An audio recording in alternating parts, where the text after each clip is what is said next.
This is All Ears with JP Finlay.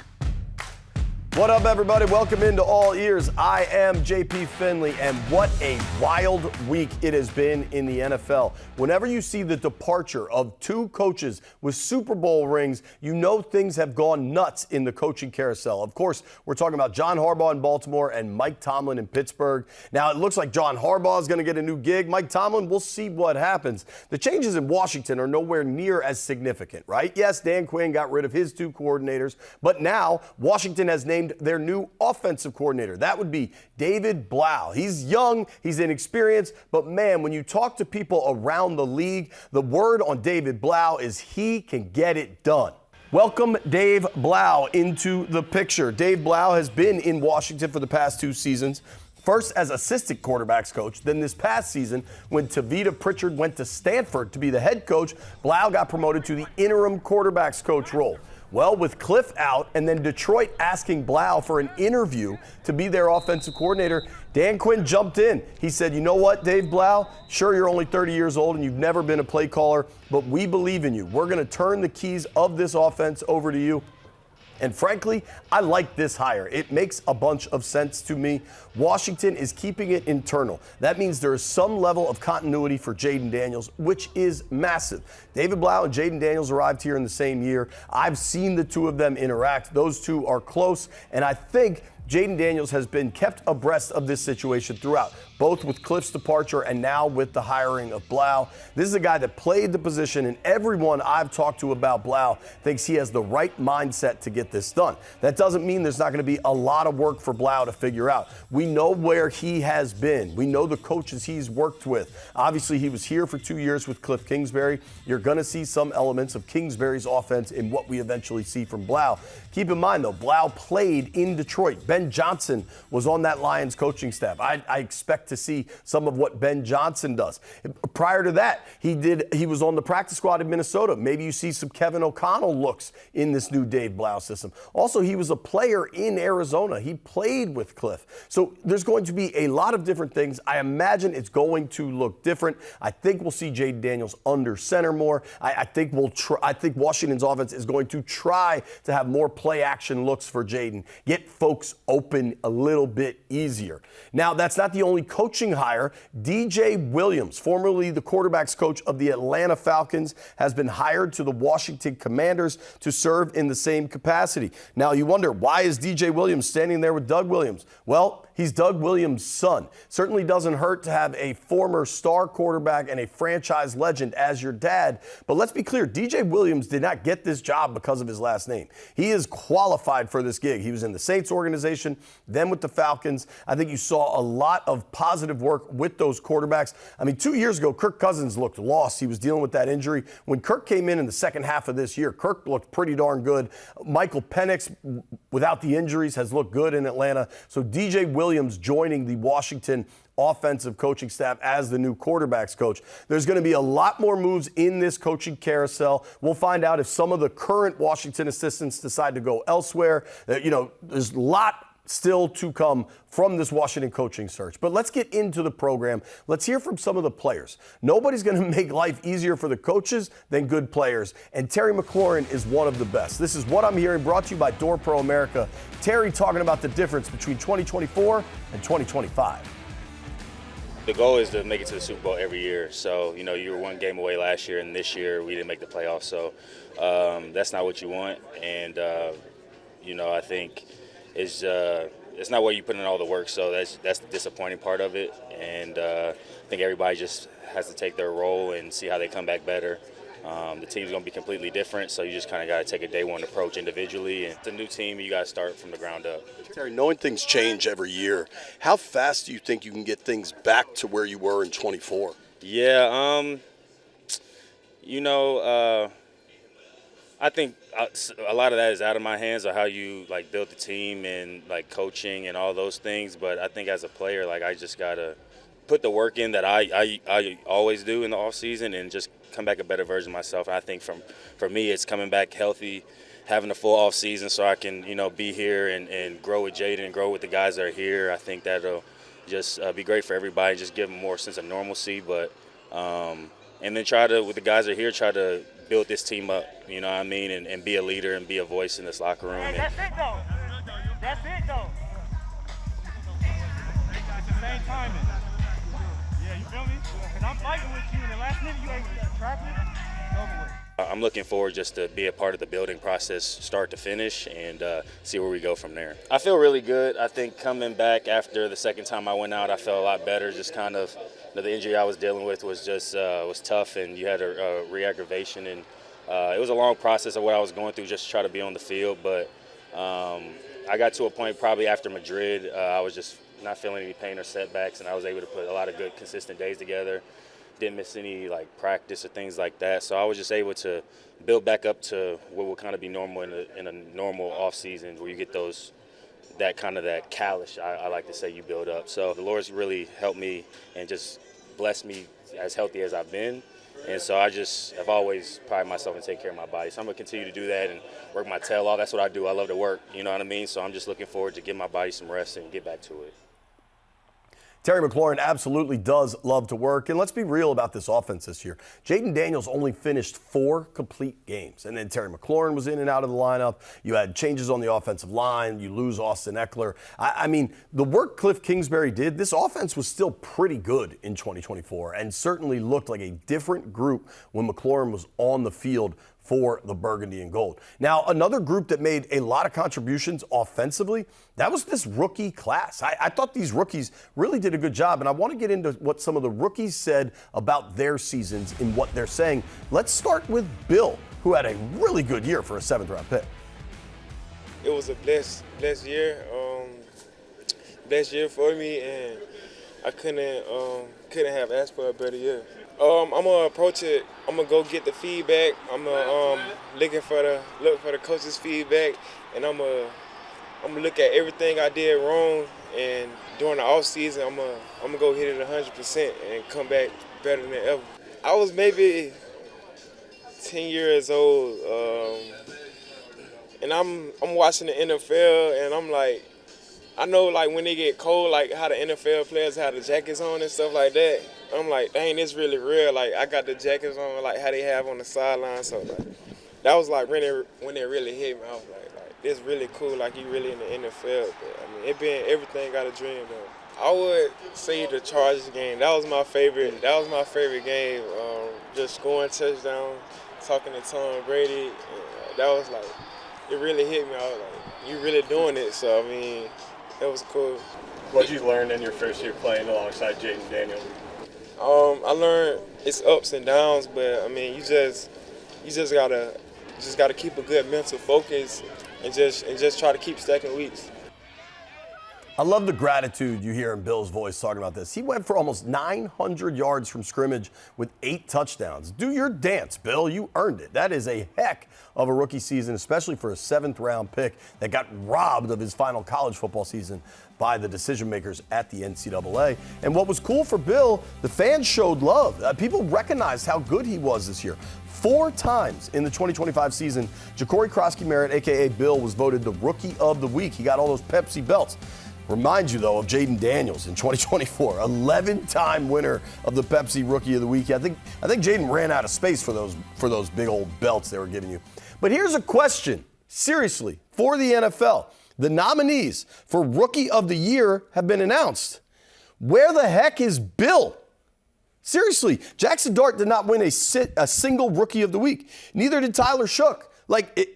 Does the Rookie of the Week matter? Nobody had 4 of them, only Bill. How's he not at least a nominee for Rookie of the Week? I'm not one of these guys that likes to spin false controversy, but you're telling me he shouldn't at least be a nominee? And are they just going with bigger names and quarterbacks? Because it sure seems like you are. I don't want to get too frustrated over the Rookie of the Year, but in no way should Bill not at least be a nominee. He won the Rookie of the Week 4 times and doesn't make the final 6.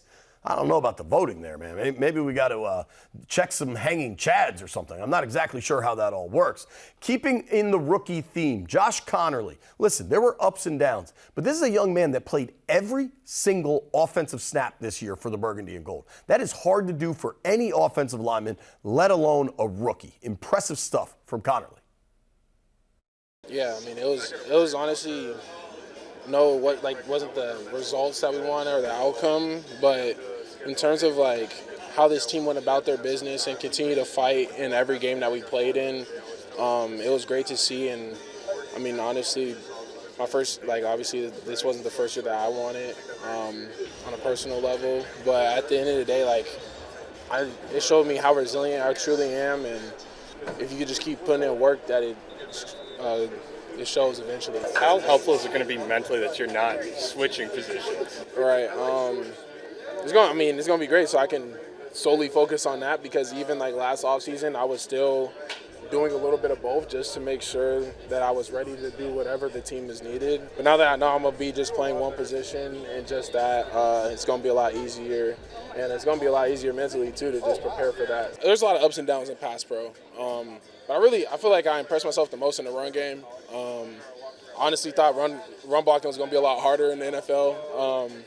But at the end of the day, people just want to keep their gaps, and my job is to make sure that they're either removed or I'm in it.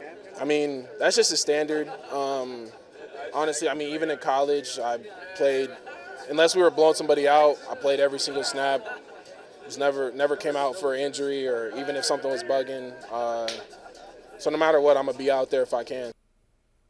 NFL coaches like to say the best ability is availability. If that's the case, then Conerly passed with flying colors. One other thing to keep in mind with Josh Conerly, he just turned 22 in November. He could have a big offseason of growth and be poised for a monster season in 2026. I got to keep my years straight here. I do want to jump into what you missed. How about a road trip with Jayden Daniels and Tom Brady to Saudi Arabia?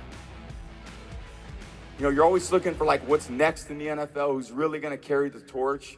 And from a retired quarterback, there's nobody I love seeing out there playing on the field more than Jay. I appreciate that. All right, so that's enough nice things I'm going to say about you, because I'm wondering if your mom's going to let you come to Riyadh and play football. She going to let you? I don't know. We might. Regina? She's there. All right, so we got another quarterback. Jayden's going to be another one. It's going to be competitive. But I think, Jayden, even though we really haven't officially competed. Well, yeah, I mean, you decided to call my games instead of playing against them when I got in the league. So I think you're kind of scared, but now we got a chance to compete against each other. Yeah, but I'm going to try to treat you like I treat all the Jets and the Bills all over those years.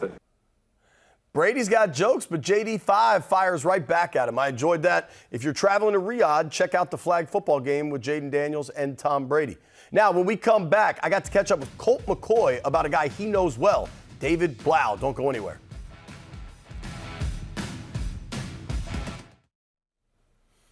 Hey, it's JP Finlay. We're back on All Ears. Everybody remembers Colt McCoy. He was a fan favorite here in Washington. Backup quarterback mostly. Every time it seemed like he was going to get an opportunity, seemed like he got hurt. But when Colt McCoy finished his career, he was playing in Arizona. And David Blough, the Commanders' new offensive coordinator, was also on that Cardinals team. So I tracked down Colt McCoy from a hunting cabin in Texas to ask him, what's Blau like? I mean, he's salt of the earth, man. And he got put in a horrible situation in Arizona. You know, I was banged up. I was kind of on my last leg. My elbow was falling off, and we had to get Blau in around Christmas. I think he got in maybe the week before Christmas and wasn't going to play. And then all of a sudden he had to play. And that's always a extremely tough situation to get placed into. But man, he's been around great quarterbacks. He's been around Stafford. He's been around, he was with those guys in Detroit for a long time. He learned a lot from Ben Johnson. He was with us in Arizona with Cliff. He was in Minnesota for a while with Kevin O'Connell. So he's been around very good offensive minds in the game. And he's super smart. When he came in, he picked up the offense real quick. He plays like a coach. He thinks like a coach. He acted like a coach. He was just one of those guys that you knew, man, and he wanted to be a coach. So he kind of checked all those boxes, and he's going to do a great job. He's super smart, really understands structures of defenses, shades, techniques, coverages on the back ends, blitzes, how to attack those. I'm excited for him, man. I hate that my boy Cliff is on the move. I love that dude. But, David and getting his first crack to call some plays, that's gonna be really fun, and he's more than ready to get this opportunity. Specific to Blau, because I had like the same impression. So he got here when Jayden got here, and you know how it is. The media doesn't get a ton of access to assistants, but when we do, you get to kind of sit down with them for a while. And I was really struck by how mature and smart he seemed for being a 29-year-old then assistant quarterbacks coach. I absolutely kind of believe in the potential of the person and the coach, but how challenging is it right away for him? I mean, you talk about Ben Johnson, Kevin O'Connell, Cliff, like all these different minds, and now he has to try to like channel that into an offense. Yeah. Well, I think it certainly helps. He's got a background of great coaches that he's played for and coached for. And then I think it also helps him being in the room with Jayden the last year and a half, almost 2 years. 4, 3, 1, 2. Right. So he knows the player. He knows his strengths. He knows his weaknesses. He knows how to protect them. That was a big issue for him this year, but getting banged up, only playing 4 or 5, full games this year. Yep. And so I think David has seen it as a player. Now he's got some reps under his belt as a coach. And I think, it's a big leap for, Coach Quinn to, pass this on to David. But, I'm sure he's got full faith in him based on his background, his pedigree, the conversations they've had, and the relationships that he has with Jayden and the rest of the team. I mean, that's a big deal. And so I'm pumped, man. This is what he's been wanting to do for forever. And in this situation with as good a quarterback as Jayden Daniels is, one of the best, I think there's a deep desire to go, make this thing happen quick and be really good on offense. I think they can be. Last thing I wanted to ask you, how important is it for Jayden that at least it's Blau sticking around, a guy that arrived at the same time, and they get to kind of grow this thing together?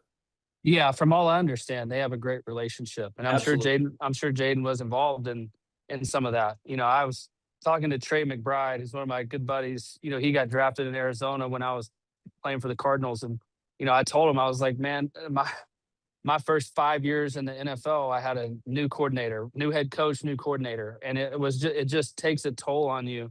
And so I imagine Blau will be very helpful with Jayden in, implementing some of the same terminology probably that Cliff used, keeping some of the same, things that he knows over his first 2 years to be similar. And then he'll figure out, how much more he can add to Jayden's play, how to evolve the offense to more of what, David wants to run. But just that continuity, just the familiarity of the person, the familiarity of the concepts and what I like and don't like, that's huge for a young quarterback like Jayden. And I think that's a big deal. I'm sure that played a factor with Coach Quinn's decision to keep David and, keep that somewhat of a familiarity between those two.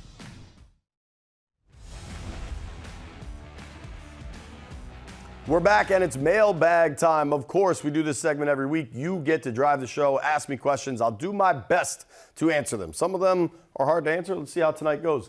The DNP list, that means the did not play list. You said the Commanders kept a coveted talent in Blau. Who else called beside the Lions? Even though none of them were here then, was there any panic about Blau being added to the Washington coaches that got away graphic that people, maybe rightfully so, love to point to? I do think there is a little bit of ghost of offensive coordinators past fatigue for Washington, and I understand Dan Quinn, Adam Peters, Josh Harris had nothing to do with that graphic of Shanahan and McVay and O'Connell and LaFleur, but I do think there's a little bit of that. But I'm telling you, the word on David Blough, you just heard Colt McCoy talk about it. When you talk to people around the league that understand offense, they all think Blough is the type of guy that is going to go on to great things. I talked to Deuce Staley, the old Eagles running back that was on the Detroit Lions coaching staff when Blough was playing there. He said, I knew as soon as I talked to David Blough, he was a future coach. That's the type of word on the street for Blough. That's why he's a coveted talent, for real. And who knows? Yeah, Detroit called. Other people might have called if Washington didn't move fast. So keep that in mind, too. Tony HTTR asks, do you think Tavita Pritchard would have been considered for OC if he hadn't gone to Stanford, or are they higher on Blough? That's a very legitimate question, and I don't know the answer. But I think, and I said this on a podcast last summer, we talked about what are these succession plans Dan Quinn likes to talk about if they lose some folks on the offensive side of the ball. Because let's be real, losing Cliff Kingsbury was always a distinct possibility. I thought Blau was a real option then, even if it meant jumping Tavita, jumping Brian Johnson. Sure enough, those things ended up happening. So I think Blau's always been on their list. Let's see. Last one. Oh, my boy Resh Manuel asks, who are some current staff members that you could see taking on bigger roles for the Commanders in 2026? So this is a very much TBD question because we don't know who's staying on the staff. Offensively, guys I've liked a lot. David Rye, the tight ends coach. Brian Johnson, the passing game coordinator. We don't know if they're going to stick around. Anthony Lynn, though, was in Detroit with David Blough. Anthony Lynn's the run game coordinator. I think he's a veteran that has called plays. Very important to keep Anthony Lynn around. We'll see what happens. Don't go anywhere. Thanks for watching. I'm going back to the desk.